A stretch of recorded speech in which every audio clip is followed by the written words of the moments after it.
Kumusta kayo dyan? Tara, balitaan ko kayo sa isang astig na pangyayari ngayon. May cool news galing sa Elbit Systems Limited. Alam nyo ba mga bro, sila'y nakakuha ng napakalaking kontrata na nagkakahalaga ng $135 million.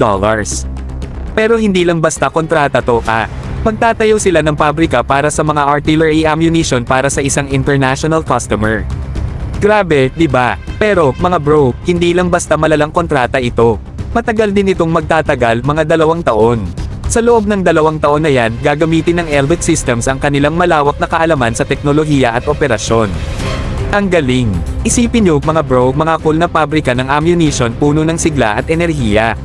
Alam ng Elbit Systems kung paano gumawa at pamahalaan ang mga ito. Mula sa disenyo hanggang sa produksyon, pati na rin ang pangangalaga at after-sales support, sagot nila yan. Pero, teka lang, mga bro. Isipin natin ng mabuti ang tagumpay na ito. Naglalagay ang Elbit Systems ng kanilang kaalaman sa pandaigdigang entablado.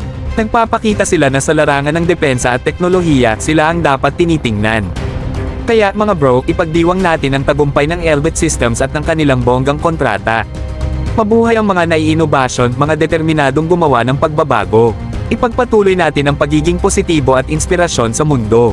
Yan na muna para sa balitang talagang nakakagulat, mga bro. Tandaan, walang limitasyon sa ating mga magagawa kapag nasa tamang direksyon tayo. Manatili tayong positibo, magpatuloy sa pagka-inspire at ibigin ang magandang buhay na ito.